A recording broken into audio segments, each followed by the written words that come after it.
It doesn't matter whether you work in a multinational corporation, a hyper-local nonprofit, or a hardcore punk band.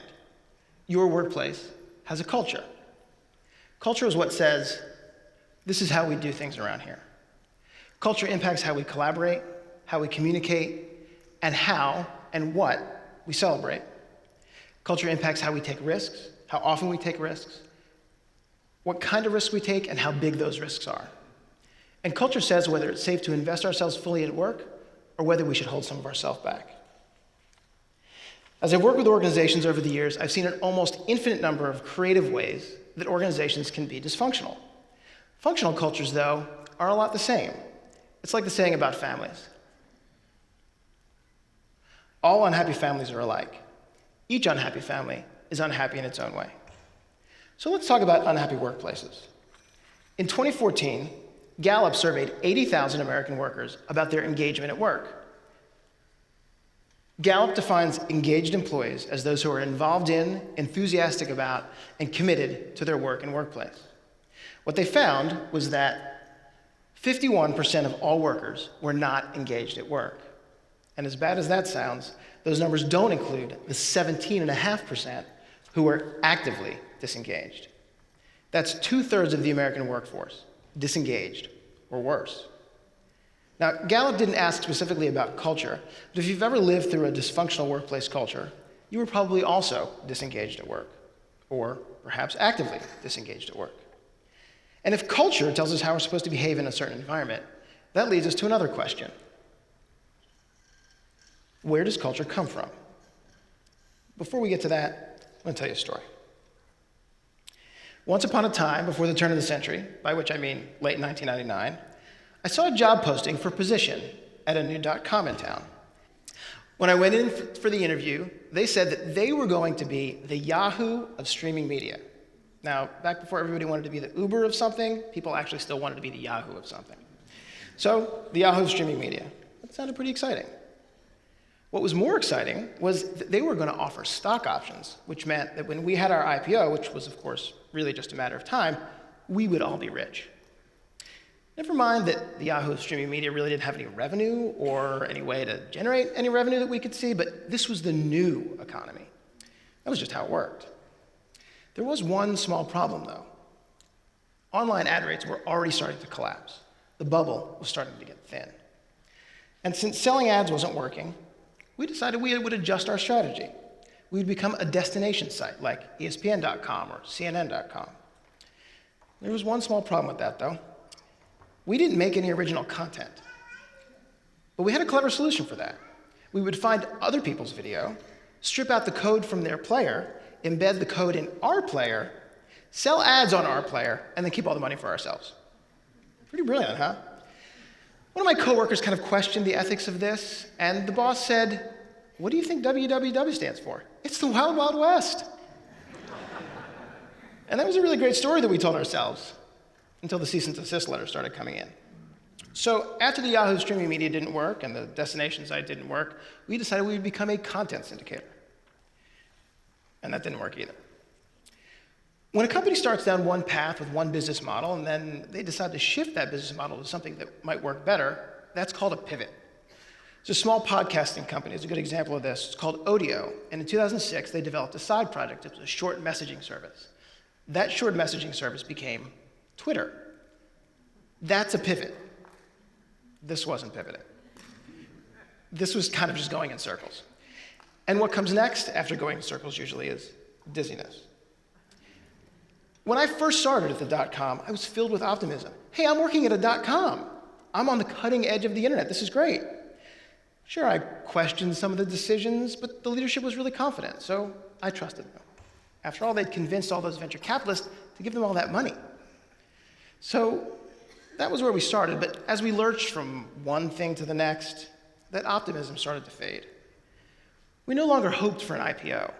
We hoped they could continue to make payroll. And the further the startup reality drifted from the startup dream, the further detached I got from myself. The days got longer, I got more tired, gained weight, and even though I'd never smoked, I started going on smoke breaks with the smokers just to get away from my desk. I think Gallup would call that disengagement. And some of my coworkers started posting on a website that called itself the .com Deadpool. They posted anonymous horror stories about our life in the little Silicon sweatshop. They were trashing the bosses, trashing each other, basically publicly rooting for the demise of the company. I think you would call that active disengagement. But in all that pivoting, there was still one thing that we hadn't tried, something that had been fundamental to the internet infrastructure since its inception. No, not cats. Porn.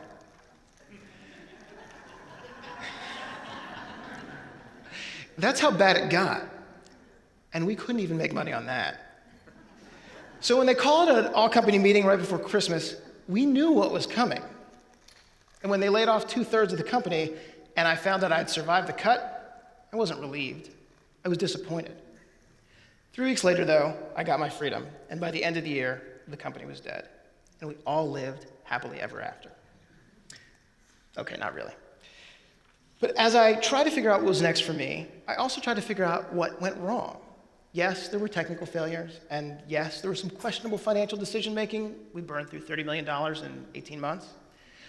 But what I really wanted to understand was how and why did this company go from a place I was excited to go to a place I was excited to be let go? Was it that the novelty had worn off? No, because the novelty always wears off. Was it that we failed? No, because I knew there were no guarantees. It was a .com after all. But it was how we failed, and it was how we responded to failure. And it was that when the novelty was gone, there was no substance there.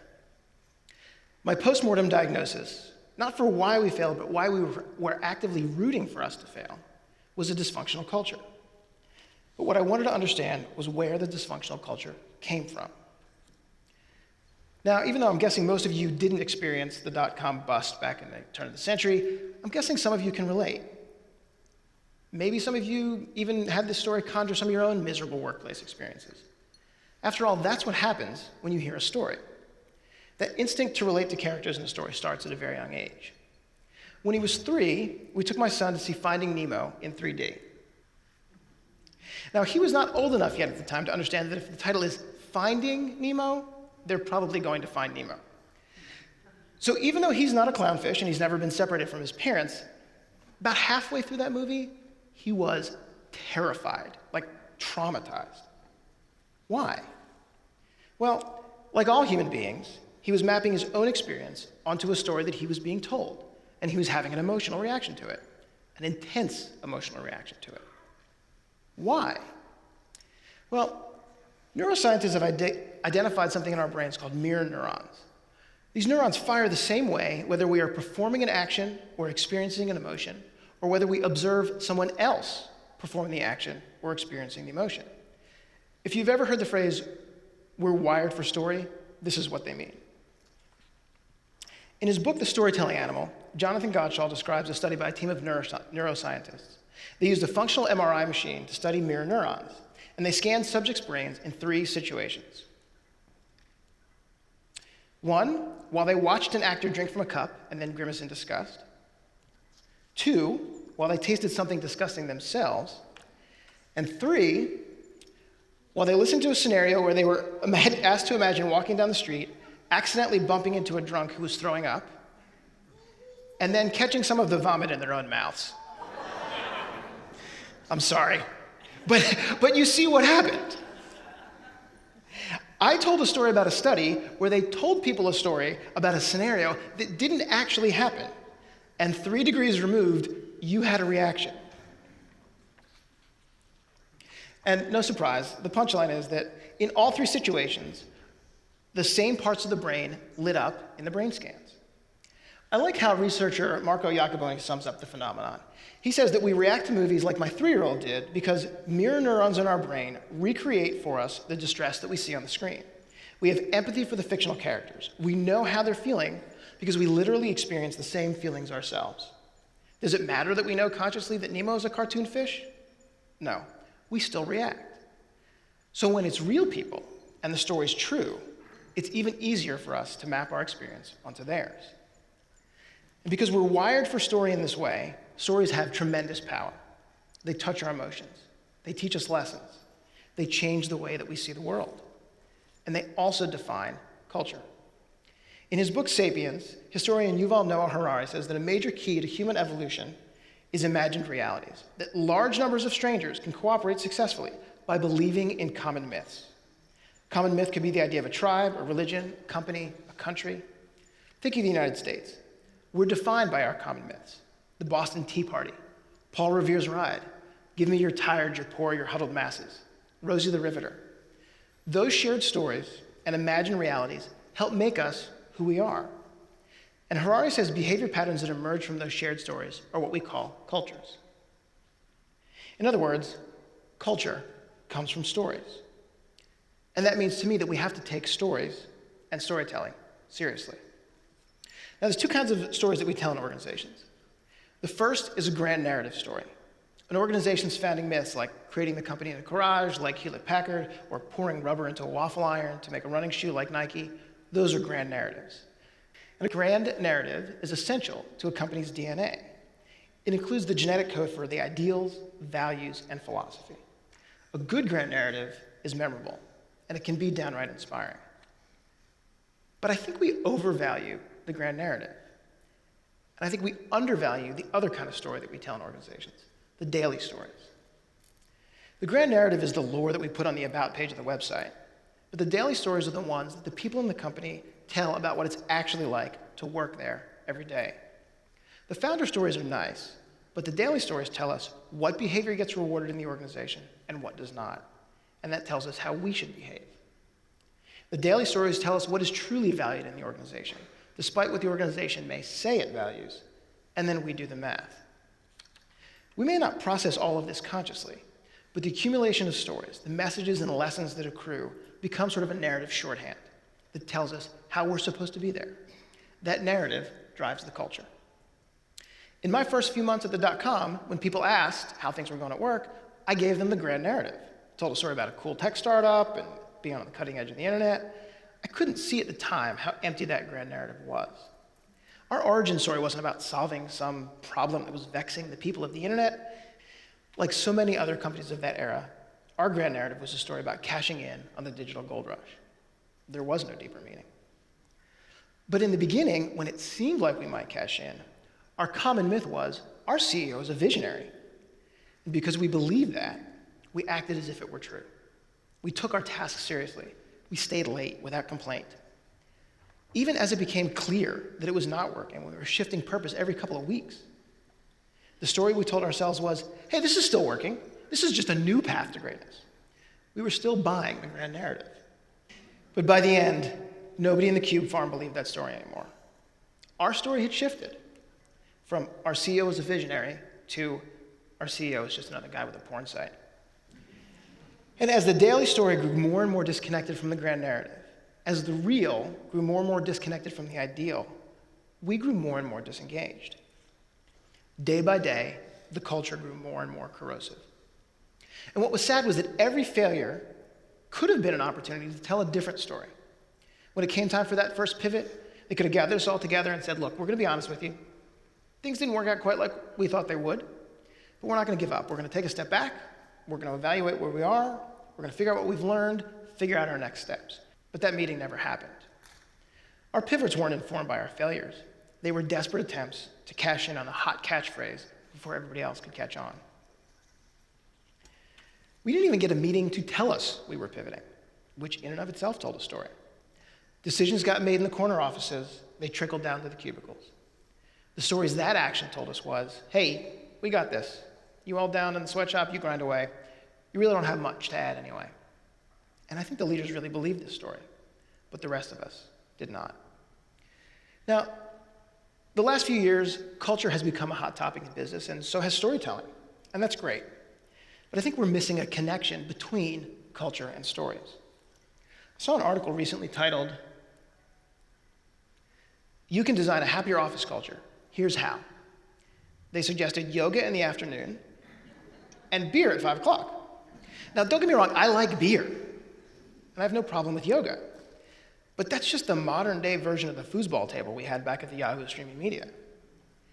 If your grand narrative is misaligned with the daily stories, no amount of yoga or beer is going to save your culture.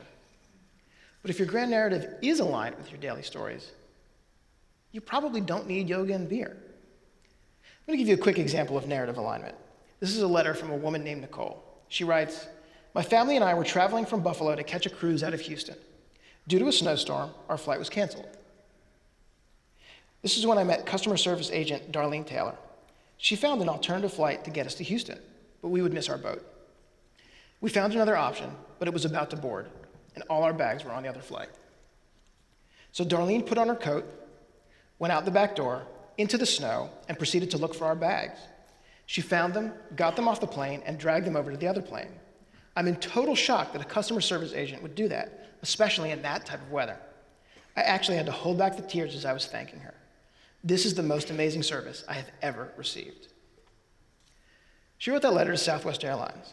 Now, usually you hear a customer service story like that, you think about it from the perspective of the customer. Wow, what amazing customer service. I want to be their customer. But let me reframe that for a second.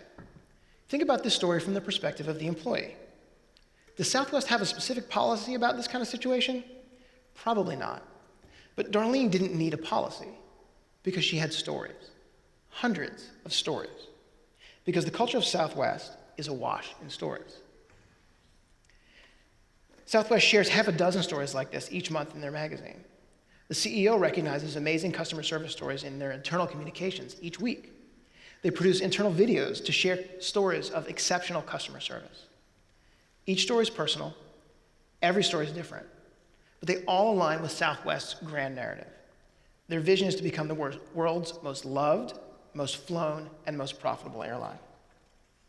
Their purpose is to connect people to what's important in their lives through friendly, reliable, and low-cost air travel. So all Darlene had to do was map the situation she was in to stories that she had heard before about how people serve the customer at Southwest. And so she put on her parka and went out in the snow. By themselves, stories like this might give you a warm, fuzzy feeling. But as they add up, they start to change the shape of an organization. They raise expectations. They redefine what's possible. They give people permission to be human at work, to make their own mark on the organization. They empower people to take the ideals of the grand narrative and make them real as they contribute to the story of the organization. Whether by design or by default, stories shape the culture of our organizations. And whether by design or by default, each of us is a storyteller. It's a responsibility we should each take seriously. Thank you.